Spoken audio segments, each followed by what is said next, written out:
मेरे हीलर्स कम फीलर्स ज़्यादा। नहीं समझ में आ रहा ना कि हर इमोशनल इंसान वीक नहीं होता और हर सेंसिटिव इंसान टूटने वाला नहीं होता। इमोशनल फील करता है, सेंसिटिव समझता है और इमोशनली वीक स्ट्रगल करता है। Wait, I will make you understand that.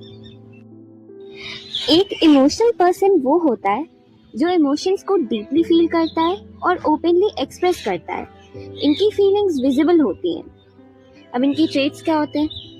ये जल्दी रिएक्ट कर सकते हैं, खुशी, गुस्सा, सैडनेस ओपनली शो करते हैं, दिल से सोचते हैं और फील करते हैं, रिलेशनशिप में इंटेंसिटी लाते हैं और लॉयल होते हैं। अब इनकी स्ट्रेंथ्स क्या होती हैं? सेल्फ डिपेंडेंट होते हैं ये, अक्सर सबकी मदद करते हैं पर खुद के लिए कभी कभी मदद नहीं ले पाते। ये अकेले रहना जानते हैं क्योंकि ये स्ट्रांग होते हैं और जल्दी कहीं फिट इन होने वाला इनका एटीट्यूड नहीं होता है, ना किसी ग्रुप में ना मेजॉरिटी में। ये आपको अकेले लग सकते हैं पर इनमें ये क्वालिटी होती है कि जहाँ भी अकेले होते हैं they own that place. They can connect people with their emotions easily, honest होते हैं अपनी फीलिंग्स को लेकर, पैशनेट और केयरिंग होते हैं, ओपन टू कंस्ट्रक्टिव क्रिटिसिज्म भी होता है इनमें। अब इनके चैलेंजेस क्या होते हैं? ये कभी कभी इम्पल्सिवली रिएक्ट करते हैं बिफोर थिंकिंग, इमोशनल ओवरवेल्म हो सकते हैं। रेगुलेशन सीखने की ज़रूरत है क्योंकि जब ये किसी से प्यार करते हैं कई बार खुद के लिए बाउंड्री नहीं बना पाते हैं। ये कई बार ओवर रिएक्ट भी कर देते हैं जिससे इन्हें बाद में रिग्रेट होता है। अब इनके ग्रोथ पर आते हैं। Being emotional does not mean being immature. The difference lies in whether a person reacts impulsively or learns to respond thoughtfully. When emotional individuals develop regulation skills, their passion becomes a strength rather than a source of instability. अब एक sensitive person कैसा होता है? Sensitive person वो होते हैं जो चीज़ों को सरफेस लेवल पर नहीं बल्कि डेप्थ में परसीव करता है, जो हर टोन चेंज, हर बिहेवियर शिफ्ट और हर इमोशनल एनर्जी नोटिस करते हैं। इनके ट्रेट्स क्या होते हैं? स्मॉल डिटेल्स ऑब्जर्व करते हैं, दूसरों के मूड शिफ्ट्स जल्दी नोटिस करते हैं।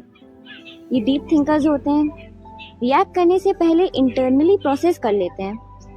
इनकी पोटेंशियल्स क्या होते हैं? स्ट्रॉन्ग इंट्यूशन होता है इनमें, हाई इमोशनल इंटेलिजेंस का कैपेसिटी होता है, क्रिएटिव थिंकिंग होते हैं ये लोग, बेटर बाउंड्रीज बनाते हैं रिलेशनशिप्स में, लोगों को जेन्युइनली समझ सकते हैं। अब इनके चैलेंजेस पर आते हैं। कुछ चीज़ें पर्सनली ले लेते हैं, ओवर थिंकिंग भी करते हैं, सेल्फ डाउट डेवलप हो जाता है, लाउड या इमोशनली क्योटिक एनवायरनमेंट में ओवरवेल्म हो जाते हैं, बहुत सिलेक्टिव लोगों से ओपन अप होते हैं बट विड्रॉ करते हैं जब हर्ट होते हैं। तो अब इनके ग्रोथ्स पर आते हैं। फैक्ट्स एंड अजम्पशन में डिफरेंस सीखना है, high level of self introspection develop करना है, थॉटफुल डिसीजन मेकिंग आनी चाहिए। They learn to respond than to react.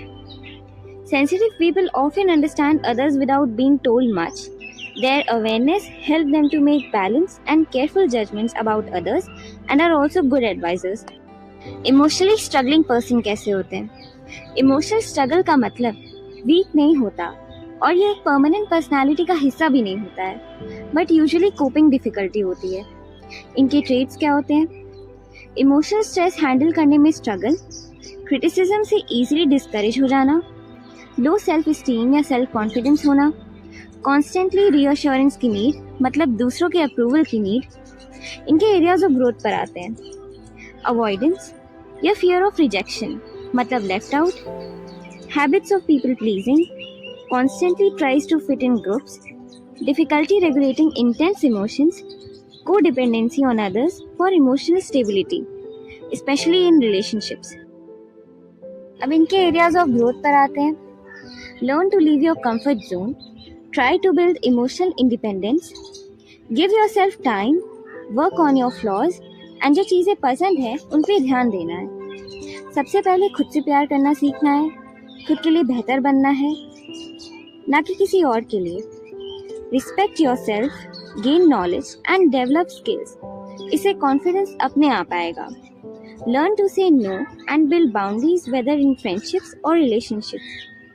If they grow from their pain, they will become more resilient. Emotional weakness is not a flaw but the result of unresolved trauma and lack of emotional support or low self-esteem. With self-awareness, emotional regulation practice, emotional weakness can transform into emotional resilience. याद रखो कि express करना, perceive करना और कोप करना ये 3 different skills हैं. इन पे काम करके इन्हें डेवलप किया जा सकता है. आप अपने में जिन भी क्वालिटी से रिलेट करते हैं उनकी स्ट्रेंथ को जानें और कमियों को एक्सेप्ट करें. स्टक रहना भी एक चॉइस है और उन पे काम करके ग्रोथ करना भी एक चॉइस है. आप डिसाइड करते हो कि आप कौन से वर्जन बनना चाहते हो.